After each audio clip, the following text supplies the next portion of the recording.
आज हम लोग क्लास 8 का हिंदी सब्जेक्ट का भिखारन चैप्टर का क्वेश्चन आंसर देखेंगे, ठीक है ना।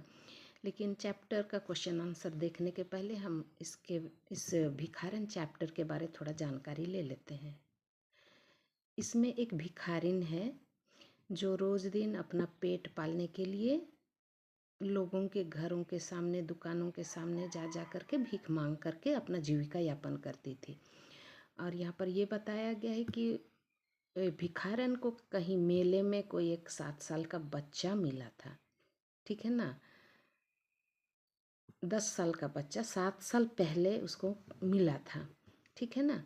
तो वो बच्चा जो है उसी बच्चे को अपना बच्चा की तरह पालती थी और लोगों के घरों के सामने भीख मांगने के लिए जाती थी। और इत्तेफाक से उस बच्चे के पिता के घर के पास भी एक दिन जाती है और जिसको कि उसका पिताजी जो है मालिक था, सेठ था, वो पहचान जाता है हल्का फुल्का। फिर उस भिखारन से उस बच्चे को लेने की कोशिश करता है, ठीक है ना। जिसको कि वो बहुत प्यार से वो भिखारन जो है बचपन में उस बच्चे जब वो बच्चा जो था उसको मेले में पाई थी, उसको अपने कलेजे के टुकड़े की तरह पालती थी। उसको वो उसका पिताजी लेना चाहा और ले भी गया, ठीक है ना। तो इस तरह का कहानी दिया गया है इस भिखारन चैप्टर में। तो देखते हैं क्वेश्चन आंसर, ठीक है। वस्तुनिष्ठ प्रश्न देखेंगे। रोजाना अंधी भिखारन जो है कहाँ जाकर खड़ी रहती थी। मंदिर के दरवाजे पर, जिससे कि मंदिर में आने जाने वाले लोगों से वो भीख मांग सके, ठीक है। दूसरा क्वेश्चन है, झोपड़ी में उसके साथ कितने साल का लड़का रहता था। 10 वर्ष का लड़का रहता था, ठीक है। उस लड़के का क्या नाम था। उस लड़के का नाम क्या था, मोहन था। अक्सर क्वेश्चन में आता है। और सेकंड सेमेस्टर का सिलेबस में ये भिखारन, नीलू, ये पाठ पढ़ना होगा, तो अच्छे से इसको पढ़ना होगा। यहाँ पर क्वेश्चन आंसर दिया गया है। अक्सर पूछा जाता है इस भिखारन चैप्टर से कि जो भिखारन के साथ जो बच्चा रहता था उसका नाम क्या था, तो मोहन था। इसको याद कर लेंगे, ठीक है।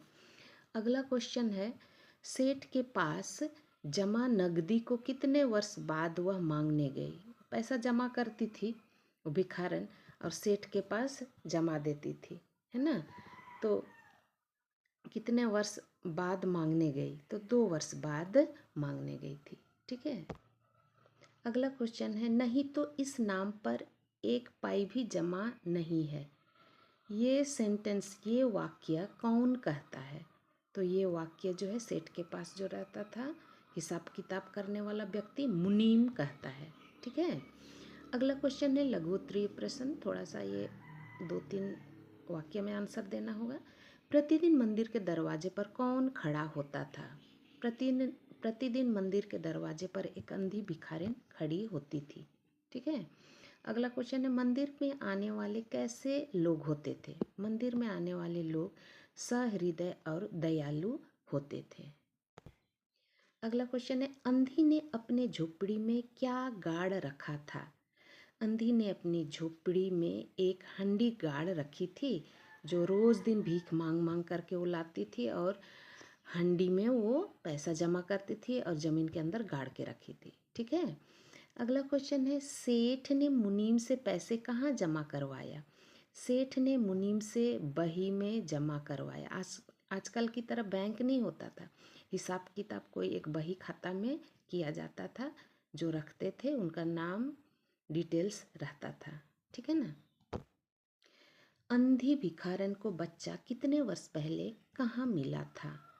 अंधी को बच्चा 7 वर्ष पहले एक मेले में मिला था, ठीक है।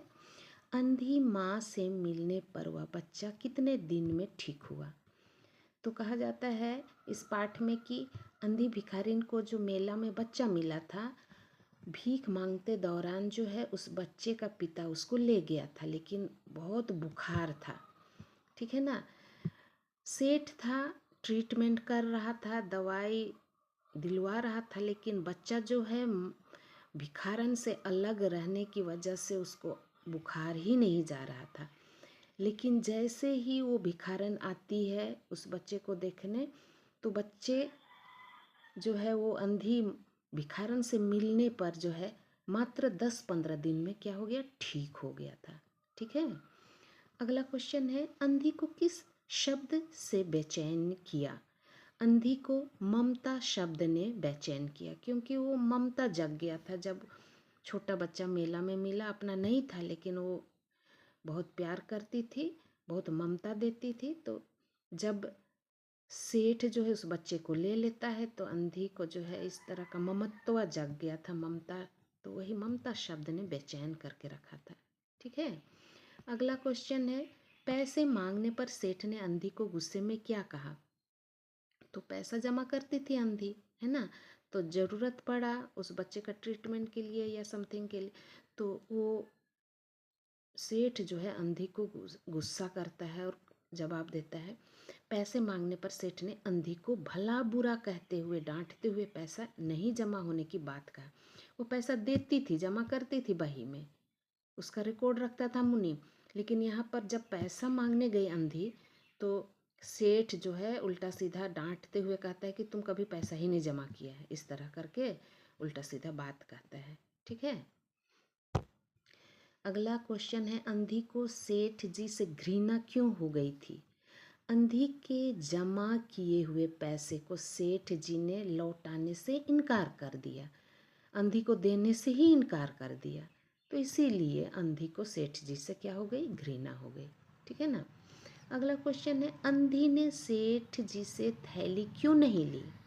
अंधी ने रुपये मोहन के लिए जमा की थी, जो बचपन में उसको मेला में मिला था मोहन, वो बच्चा, वही अपना बच्चा सोच करके, मतलब मान ली थी, सोचना क्या, मान ली थी, उसी के लिए भीख मांग मांग करके पैसा जमा करती थी सेठ के पास। ठीक है ना।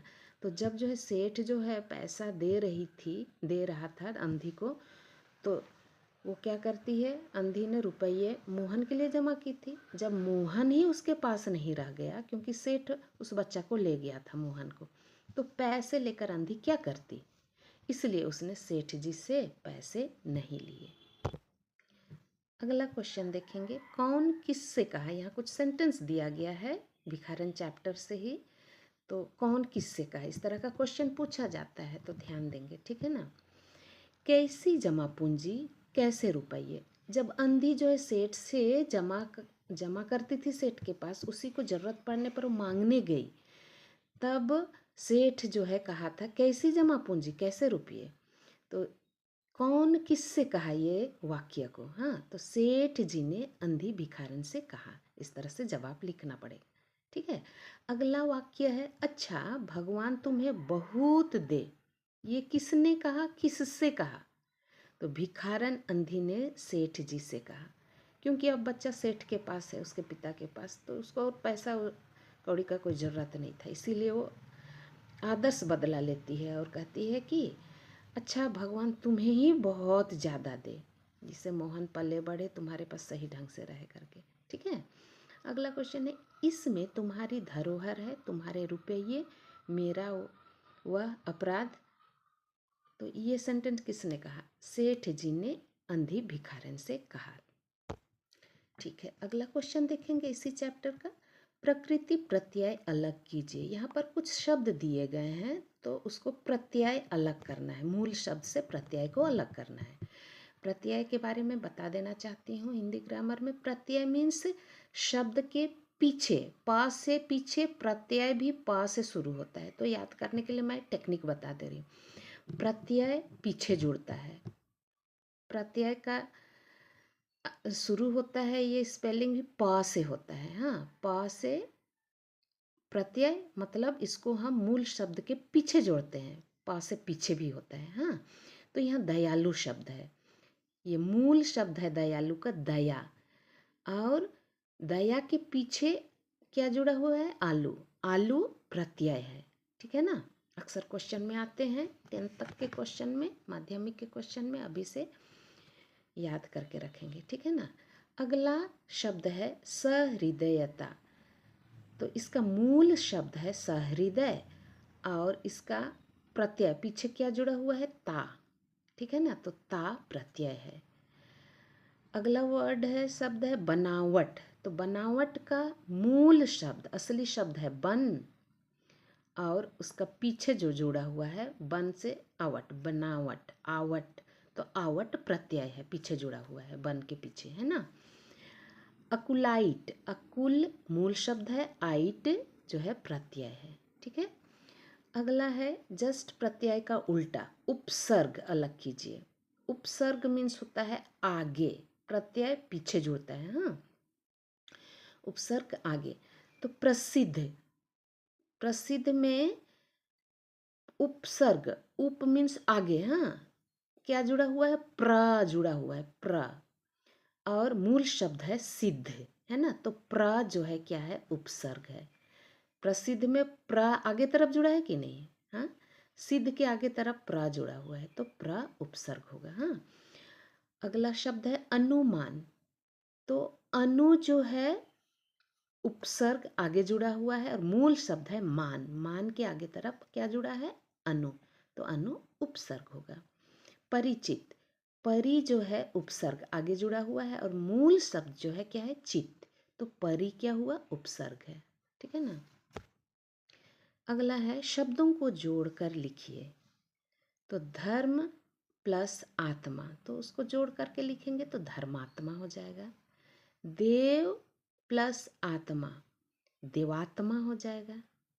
ये दीर्घा जो है ये इस तरह का दीर्घा में बदल जाएगा, यहाँ पर भी ये दीर्घा जो है इस तरह का दीर्घा में बदल जाएगा, है ना। परम जोड़ आत्मा, तो ये दीर्घा हट जाएगा, ये दीर्घा यहाँ पर आ जाएगा, परमात्मा। विश्वात्मा, तो विश्व आत्मा, यहाँ पर ये हट जाएगा, ये दीर्घा दीर्घा हो जाएगा। तो इस तरह से हम इन शब्दों को जोड़ करके इस तरह से शब्द बनाएं, ठीक है। तो इस तरह से ये सेकंड सेमेस्टर के लिए ये चैप्टर पढ़ना होगा, भिखारन और नीलू। तो मैंने ये नोट्स दे दिया है, बच्चे जो है इसको अच्छी तरह से रिवाइज कर लेंगे, पढ़ लेंगे, तो उनको एग्ज़ाम में कोई प्रॉब्लम नहीं होगा क्वेश्चन सोल्व करने में, ठीक है ना।